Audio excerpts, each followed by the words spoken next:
we have imported data from the source and removed some columns and renamed some columns. But there's an additional step that I'd like to take.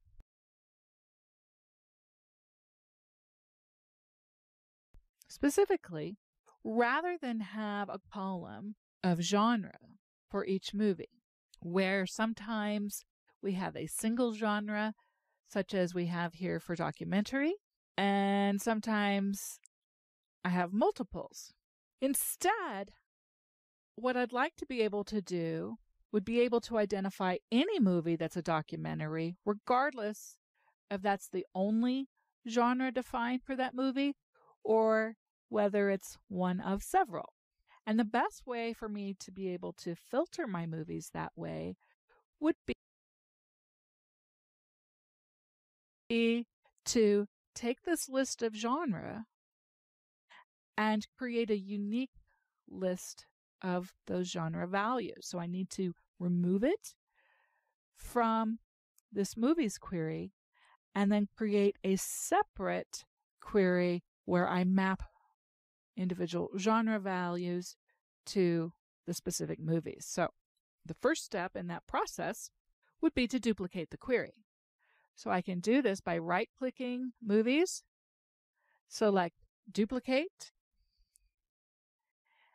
and I'm going to name this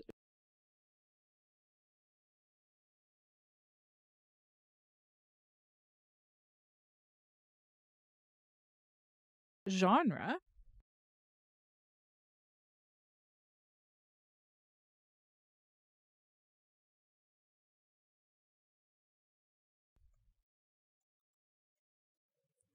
And I'll go back to the initial movies table and remove that genre column because I no longer need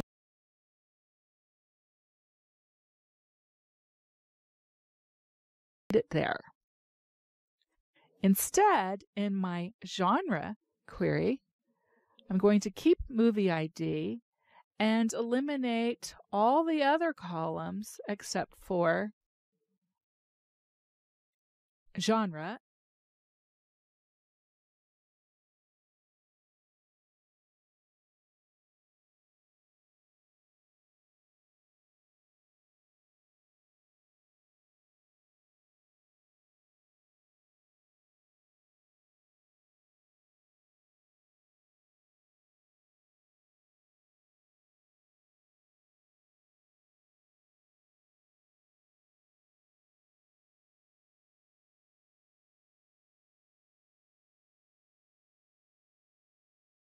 And movie ID. So now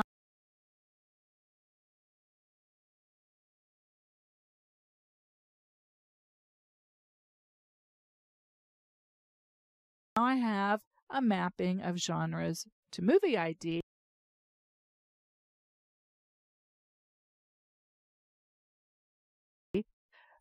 One more step to perform. And so now I have a duplicate query where it starts the same as the original movies, but then I'm able to further manipulate it to make changes differently than I could with the original movies query. So any changes that I make to either query, even though it's rooted in the same source and subsequent steps, they both take off different paths and are completely different queries and are held in memory as two distinct queries themselves. Now that I have created my genre query, I have another step to create a set of distinct values so that for any given movie, I can filter on a single genre name as opposed to the combinations that we currently see in this column. To do this, my first step is to split by delimiter because those genres are currently separated by commas. So if I right-click on the genre column, I can select Split Column, And then I have a choice of how I want to split that column. And you can see there are a variety of choices here. Incidentally, if you prefer to use the ribbon instead of right-clicking a column, you can do that as well. The same options appear in either place. In this case, I'm going to select by delimiter because I have a character to use here, and that character is automatically detected as a comma. You can see that there are other supported delimiters, and if what you're looking for is not included there, simply select the custom option there and type in one or more characters that represent your delimiter. I'll set it back to comma, and you can see if I split once with the leftmost delimiter, split once if I choose the rightmost delimiter, or split at each occurrence of the delimiter, and in that case I will get at least 3 columns, maybe more if there's something with 4 genre. We'll find out as soon as this process completes. So I'll click OK.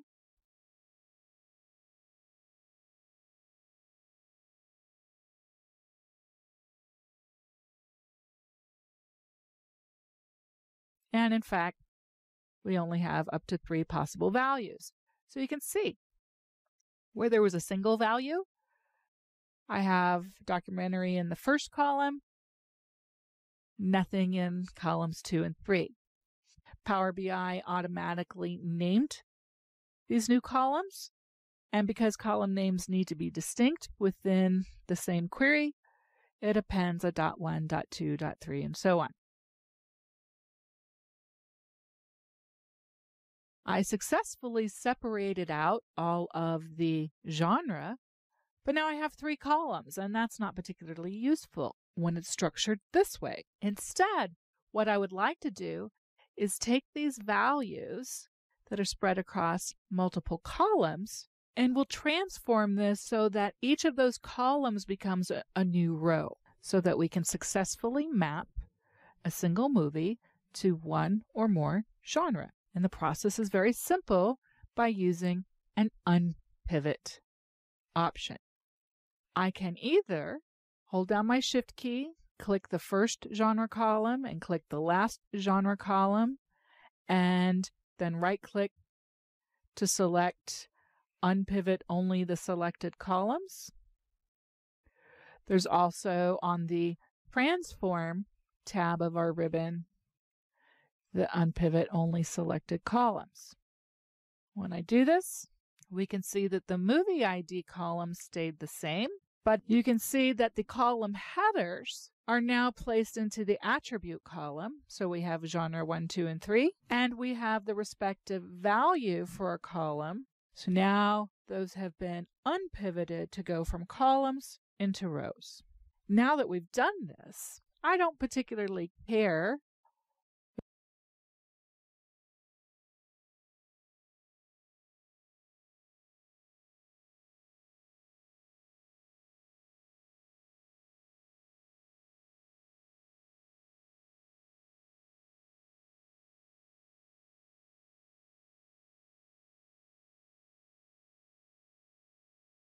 that it was genre 1, 2, and 3. So I can delete this attribute column, and you have to be careful. You're only deleting what you intend to, so it doesn't hurt to click again just to make sure that you're selecting the one thing that you want to remove. And then I'm left with value, which I will now rename as genre.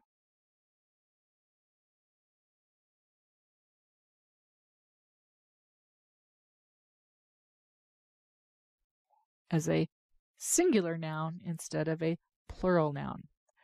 And there I have a mapping of each movie to the one or more genre that it has been associated with by using a combination of transformations, the last of which was the unpivot.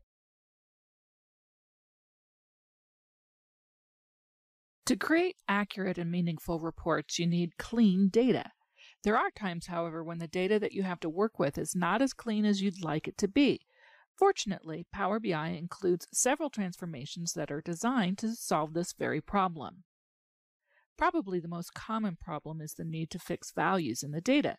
When you have data that does not conform to some standard definition in a column, maybe you have garbage characters as an example, or maybe you have abbreviations where you need terms spelled out, you can easily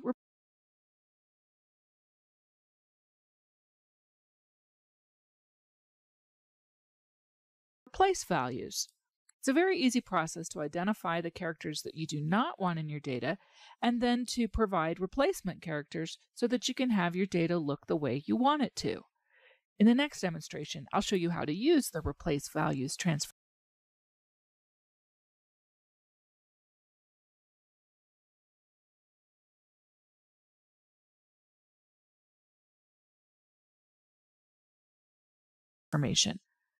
There are several other transformations that I will not cover in this module, but that you should know about.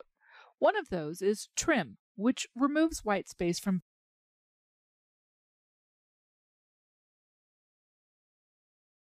values in the column, from either the beginning or the end of the text. You can also create a column of data by using a formula language that is specific to the Power BI query editor. That language is known as M, by the way. You can use it to create conditional logic to clean up data in a column and then store the clean results in a new column. That's definitely an advanced topic, though. You can learn more about custom columns in other Power BI courses at Pluralsight. Sometimes some of the rows have data that, for whatever reason, have the wrong data type for the column that it's in. And then when you apply a transformation intended for one data type, the transformation step returns an error in the rows having the wrong data type. Now, you cannot filter out those rows using the normal filter method, but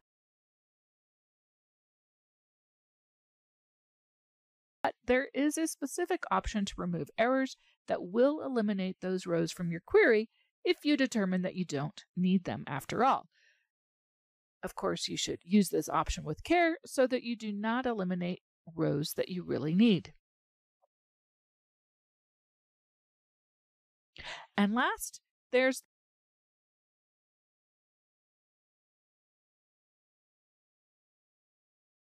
the remove duplicates transformation, which keeps only one row when there are multiple rows containing the same value. If you use that transformation, only the row containing the first instance of a value, starting from the first row, is kept in the query, and any other rows containing the same value are removed. Let's look now at data cleansing. I believe in my film titles here, if I were to do a sort ascending, I would find a whole bunch of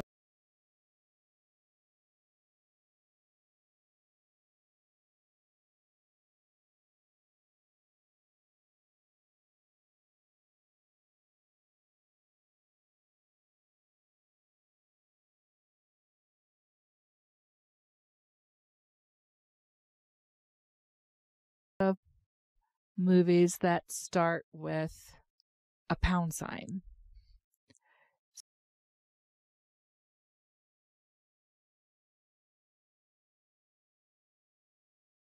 So what I'm going to do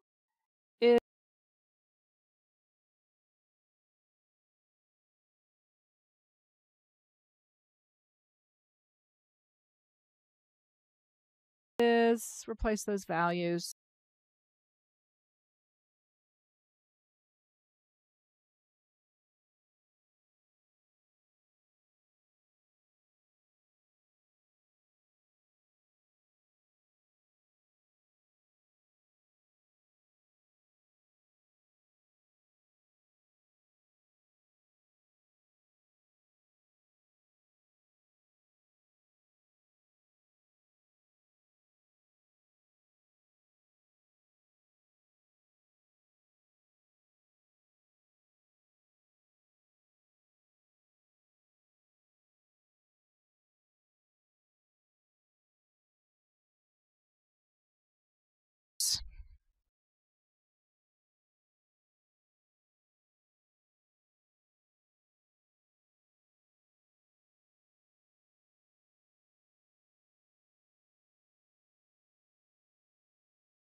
And notice that when I right-click on a cell, it populates the whole thing, and I can just eliminate the characters.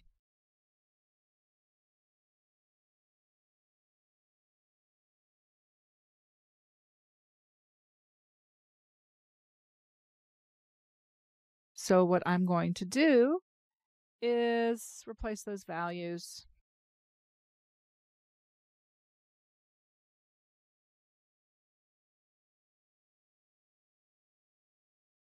What I'm going to do is replace those values.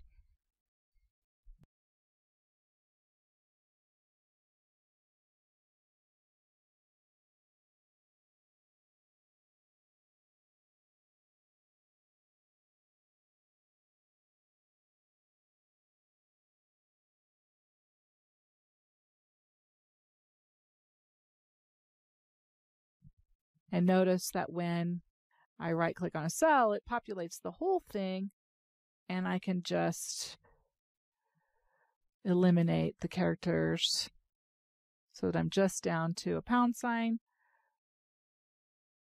and eliminate those from the strings.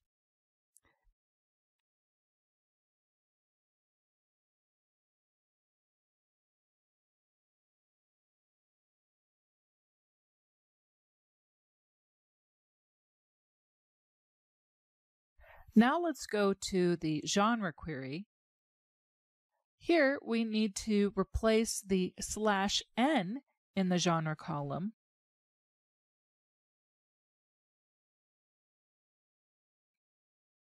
with unknown.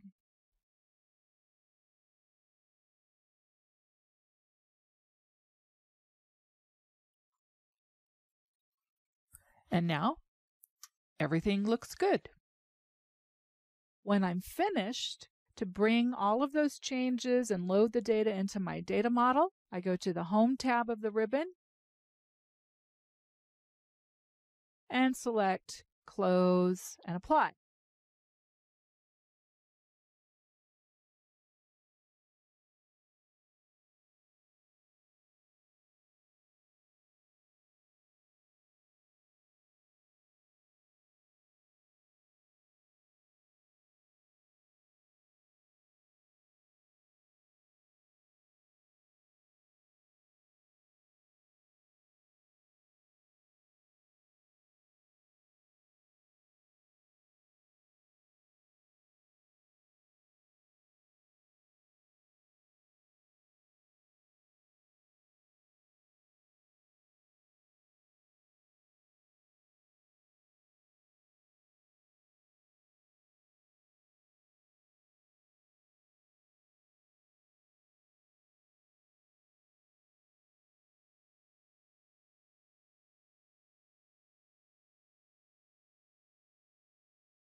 or just apply, or just close.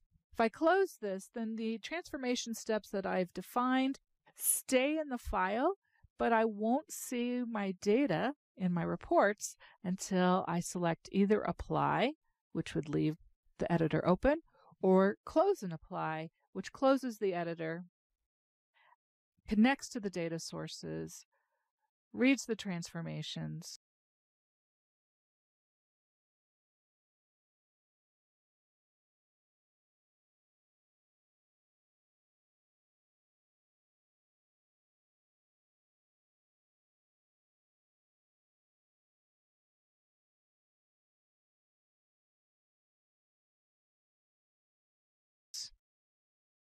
and the problem here is not really a problem, but if you remember, when we began importing data, the very first imported data was Table 3, which I renamed to Movies. And this error is just saying, hey, I lost Table 3. What happened to it? Because you'll see in the far right, there is no longer a Table 3. It's been replaced with Movies. So this isn't a true problem. If we click Close and just try to apply the changes one more time. So in other words, that renaming of things kind of threw it off. And now that it's accepted that Table 3 is no longer there, it's able to move on to come out with tables and fields that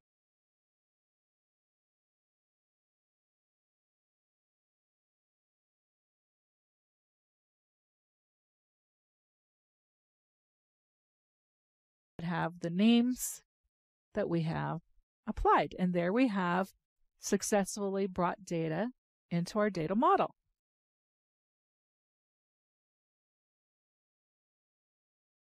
This module was a short tour of the key features of the Power BI Query Editor, just enough to get you ready to start building your first Power BI report. To build a report, you need data. So our first step in the Power BI Query Editor was to get data. Because we imported the data, Power BI made a compressed and optimized copy of the data that it stores as a PBIX file. Whenever you have a PBIX file open, Power BI loads that same data into memory so that your report development process is as efficient as possible. Our next step in the Power BI Query Editor was to apply transformations to the data. Specifically, we removed data by eliminating columns and filtering out rows of data that we don't need in the reports. The benefit of eliminating columns and rows is a reduction in the amount of memory required by Power BI to hold the data while we're building reports. We also fixed up metadata for the queries by renaming the queries themselves, renaming columns, and adjusting data types.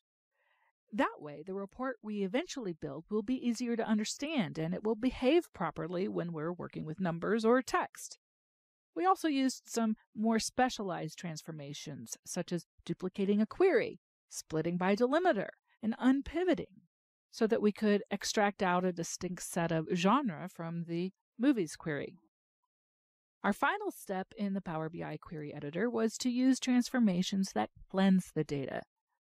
Some of our queries had garbage characters that we eliminated, and there were different options for doing that. Now, although our review of the Query Editor transformations did not cover every possible transformation, by now you should be comfortable working with common transformations and know how to work with the ribbon and context menus to find and use the other transformations.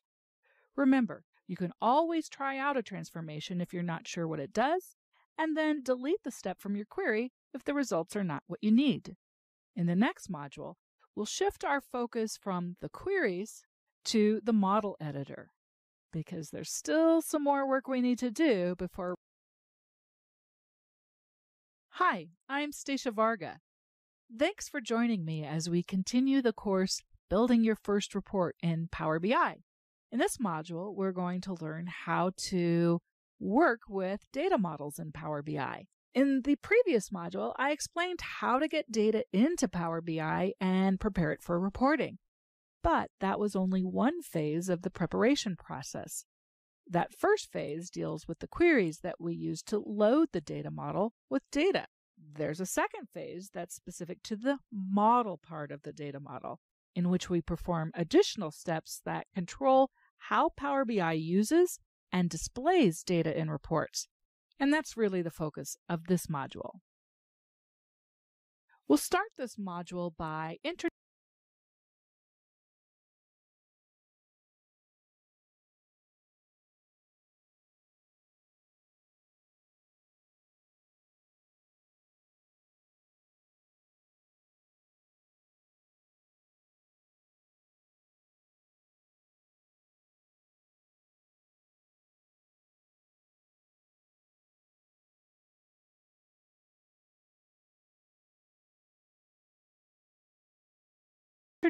the Power BI data model. This is just a conceptual introduction at this point to help clarify the difference between the queries that we learned how to create in the previous module and the composition of the Power BI data model itself. Then we'll learn about the various features of the data model, starting with table relationships that need to be in place in order to integrate the queries and produce correct results when we use values from multiple tables in the same chart or table or other visualization in our report. Then we'll move on to various properties in the model that you can configure.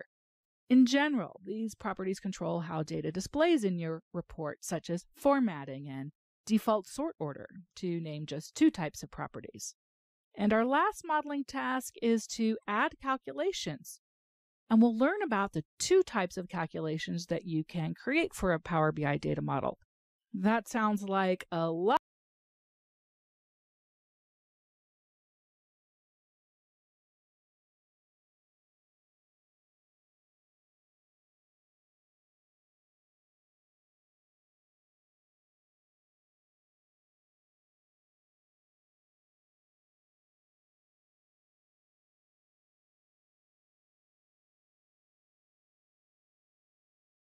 Lot more work to do before we could start building a report, but it's all actually pretty easy to do.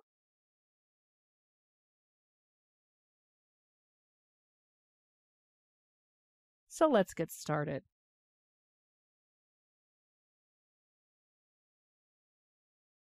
In the previous module, we learned how to import and transform data, but all that does is prepare the data and load it into the Power BI data model. We haven't actually worked on the model itself yet. Any report that you build has a dependency on the model. So the better the model, the better your report. Specifically, the Power BI query editor is used to create one or more queries.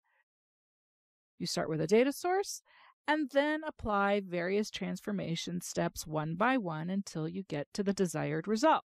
Each query defined in the Power BI query editor becomes a table in the data model. You can then configure various components of the model, which you'll learn more about as we progress through this module. Components such as relationships between tables, and properties defining behavior of tables and columns, and calculations that cannot be defined in custom columns back in the query editor. For example, you might need to define a calculation in one model table that is dependent on values in another table, and you can only do that in the model when you have relationships defined between those tables. Although you can do that in the Power BI query editor, it becomes a much more complex set of transformations, whereas it's very straightforward to do in the data model. Now, it's possible to have queries in the query editor that you don't add to the data model. Maybe it's used to facilitate filtering, and so one of the properties, if you were to right-click a query in the query editor, would be to clear the enable load option from that query. Then when you use the apply in the query editor or apply changes in your model, any query that is not enabled for a load does not get copied over into the data model. One of the most important tasks when building a Power BI data model is to establish proper table relationships. In some cases, Power BI can automatically detect these relationships, but you should always verify what was created, fix relationships definitions where necessary, and add any missing relationships. Our current data model has two tables with a 1 to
one-to-many relationship.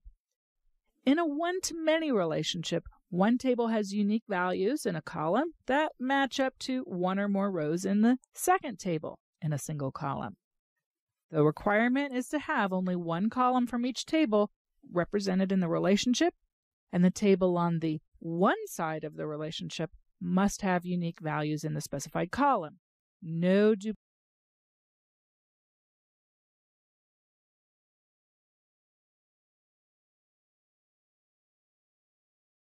duplicate values allowed, whereas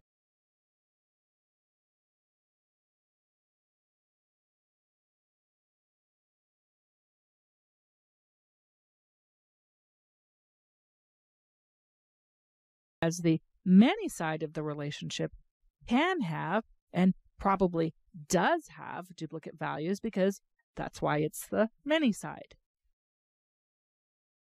So let's go to the Model tab of the designer. And here we can see the two tables, movies and genre, and I can drag movie ID from the movies table and drop it on movie ID in genre to define the relationship.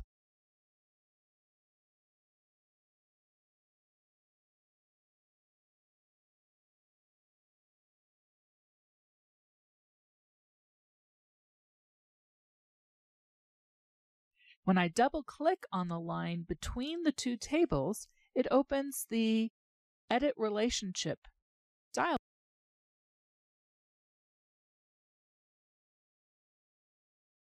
box where we can see the relationship defined. We have genre on the top with the movie ID column selected. You can see that it's highlighted here. And the bottom table, movies, also has the movie ID column selected.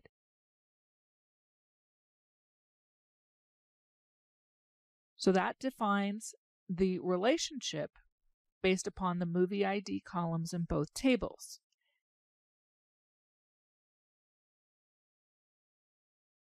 In the cardinality drop-down list, Power BI has specified that this is a many-to-one relationship. In other words, there are many genre rows potentially related to a single movie ID row in the movies table. There are other types of cardinality, but you can learn about those in other Power BI courses.